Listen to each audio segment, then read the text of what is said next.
ஸ்கூலில் பேரண்ட்ஸ்க்கான ஸ்போர்ட்ஸ் நடந்துச்சு. யாரெல்லாம் கலந்துக்கிறீங்க அப்படின்னது, கண்டிப்பாக நான் கலந்துக்க மாட்டேன் அப்படின்ட்டு. ஏன்னா நம்ம ஸ்கூல் படிக்கிற காலத்துலேருந்து ஸ்போர்ட்ஸ்னால் ஒதுங்குறதில்ல, அப்படியே பதுங்கிடுவோம். ஏன்னா கொஞ்சம் படிப்பாளினா இன்ட்ரெஸ்ட்லாம் அதிலே போயிடும், இதில் வந்துட்டு சுத்தமாக இருக்காது. ஆனால் அம்மி அவங்க அப்பா அப்படி இல்லை, ஸ்கூல் படிக்கையிலேருந்தே வந்துட்டு ஸ்போர்ட்ஸ்னால் பயங்கரமாக கலந்துக்குவாங்க, நிறைய வின் பண்ணியிருக்காங்க. இதில் என்ன ஸ்பெஷல்னால் எந்த இதில் கலந்துக்கிட்டாலும் கண்டிப்பாக வின் பண்ணிட்டு தான் வருவாங்க, அந்த மாதிரி ஒரு முகராசி. அதுக்கப்புறமா வந்துட்டு நான் ஃபுட்பாலில் கலந்துக்கிறேன் அப்படின்னு பேர் கொடுத்துருந்தாங்க. எந்த டீம்னு வந்துட்டு எங்களுக்கே தெரியாது, ஸ்கூல் போன பின்னாடி தான் யார் யார் எந்தெந்த டீம் அப்படின்ட்டு. அம்மி அவங்க அப்பா வந்துட்டு ப்ளூ டீம் வந்துட்டு இது பண்ணியிருந்தாங்க. Blue team red team 2 விளாண்டுச்சு. இதில் ப்ளூ டீம் 6 கோல், ரெட் டீம் 2 கோல் அப்படின்றதுல ப்ளூ டீம் வந்துட்டு வின் பண்ணிருச்சு. இதில் முக்கியமாக 6 கோலில் அம்மி அவங்க அப்பா 2 கோல் போட்டாங்க. ஃபாதர்லாம் கூப்பிட்டு பயங்கரமாக பாராட்டினாங்க, அது வேறு விஷயம்.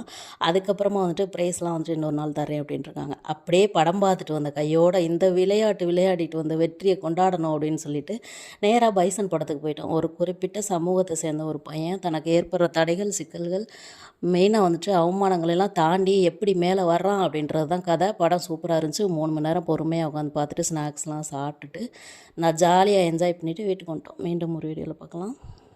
டாட்டா.